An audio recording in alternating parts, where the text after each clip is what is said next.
असांखे तव्हां ते भरपूर फ़ख्रु आहे जेको बि तव्हां इन वक़्तु कमु कयो पिया माण्हुनि जे हक़नि जे लाइ, औरतुनि जे ख़ासि करे हक़नि जे लाइ। सो ज़ाहिरा बुनियादी सवाल इहो ई हूंदो त इन सफ़र जी शुरूआति कीअं थी? PhD तव्हां हिकिड़े अहिड़े सब्जेक्ट, हिकिड़ो ॾाढो मुनफ़रिद सब्जेक्ट आहे, अक्सर करे ॾिसण जे लाइ कोन मिलंदो आहे त औरतूं या मर्द इन सब्जेक्ट में वञी करे PhD कनि। सो इन सफ़र जी शुरूआति कीअं थी ऐं इन ई सब्जेक्ट में PhD करण जो कीअं सोचियो?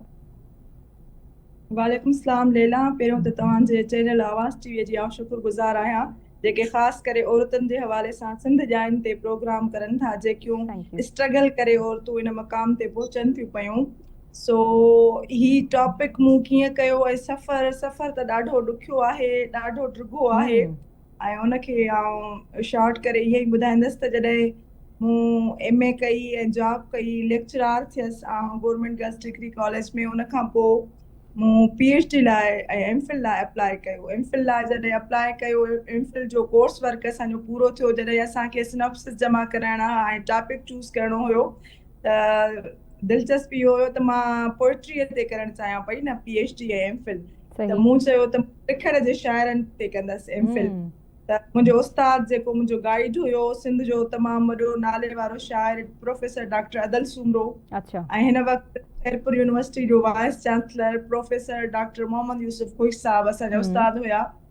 त उन्हनि मूंखे चयो त सिंध में का बि औरतुनि जे हवाले सां MPhil ऐं PhD न थी आहे। त ओके। ख़ासि करे औरतुनि जे राइट्स ते जेके लिटरेचर में मसइला डिस्क्राइब कया विया आहिनि, उन जे हवाले सां को बि अहिड़ो PhD या MPhil जो मक़ालो साम्हूं न आयो आहे। तव्हां उन ते ख़ासि करे छो नथा कयो पिया? त मां चयो सर उन ते ॾाढो ॾुखियो आहे, फील्ड वर्क करणो पवंदो, ॻोठनि में वञणो पवंदो, शहरनि में वञणो पवंदो, जेलनि में वञणो पवंदो, दारुल अमाननि में वञणो पवंदो ऐं ॾाढा इश्यूज़ थींदा। त उन्हनि जो त न तव्हां लाइ इहो ई सूट कंदो। सही। पोइ लैला मूं सोचियो अगरि मुंहिंजा उस्ताद रहनुमाई करनि था त आउं छो न इन ते कम कजे। पंहिंजो तिब आज़माई कयां। ऐं इन ई सिनॉप्सिस इन ई टॉपिक ते ठाहियो, women's problem in Sindhi literature. ऐं मूं उहो MPhil बि उन में ई कई, टॉपिक में PhD बि उन में कई। जॾहिं MA में बि जॾहिं आउं पंहिंजो सिंधी लिटरेचर में कई त असां सिंध जे जॾहिं औरतुनि जे मसइलनि ते ख़ासि करे लिखियो वेंदो हुयो ऐं उन ते पढ़ंदा हुयासीं, उन ते रिसर्च कंदा हुयासीं, त महसूसु थींदो हुयो त जेको असां फील करे रहिया आहियूं, ग्राउंड ते ॾिसी रहिया आहियूं, हिते त कहाणियूं उन सच खे निर्वार करे रहियूं आहिनि, उन समाज जे बदबूदार किरदारनि खे निर्वार करे रहियूं आहिनि, उन जागीरदारी कबाइली निज़ाम खे निर्वार करे रही आहिनि, जंहिंमें औरत पीस थी रही आहे।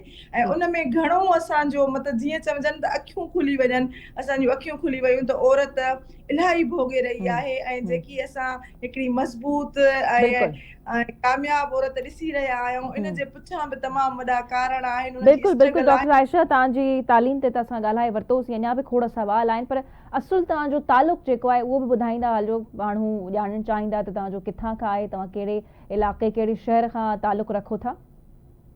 जी, मुंहिंजो तालुक सखर सां आहे। सखर जे इलाइक़े ओल्ड सखर, पुराणो सखर जेको आहे, उतां मुंहिंजो तालुक आहे।